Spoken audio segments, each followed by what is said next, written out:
اسے ملے گا۔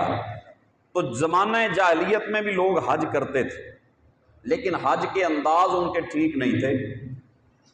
بعض ایسے تھے لوگ کہ جو ننگے ہو کے کعبے کا طواف کرتے، سیٹیاں بجاتے، تالیاں بجاتے۔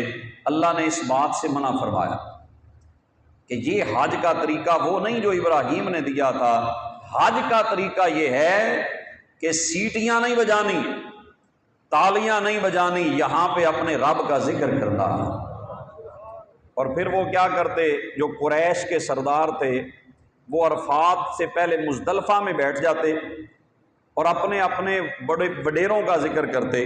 کوئی کہتا میرا باپ اتنا بڑا ڈاکو تھا، کوئی کہتا میرا باپ اتنے بندوں کا قاتل تھا، میرا باپ بڑا دلیر تھا، بہادر تھا۔ اللہ نے قرآن میں فرمایا، سنیے، فرمایا فَإِذَا قَضَيْتُم مَّنَاسِكَكُمْ فَاذْكُرُوا اللَّهَ كَذِكْرِكُمْ آبَاءَكُمْ أَوْ أَشَدَّ ذِكْرًا۔ فرمایا جب حج کے فرائض ادا کر لو تو باپ دادا کا ذکر نہ کیا کرو، اپنے رب کا ذکر کیا کرو۔ اور کتنا فرمایا شدید ذکر کیا کرو، اشد ذکرا، فرمایا شدید ذکر کیا کرو، ٹوٹ کر ذکر کیا کرو اپنے رب کا۔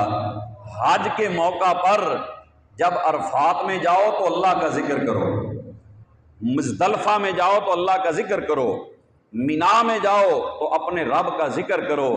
تمہاری زبان پہ دنیا کا کلام نہیں ہونا چاہیے، تمہاری زبان پہ اپنے رب کے ذکر کے ترانے ہونے چاہیے۔ تمہاری زبانیں اللہ کے ذکر سے، خالق کے ذکر سے تر ہو جائیں تو یہ اللہ نے حکم دیا کہ وہاں پہ تم نے اللہ کا ذکر کرنا ہے، اللہ کو یاد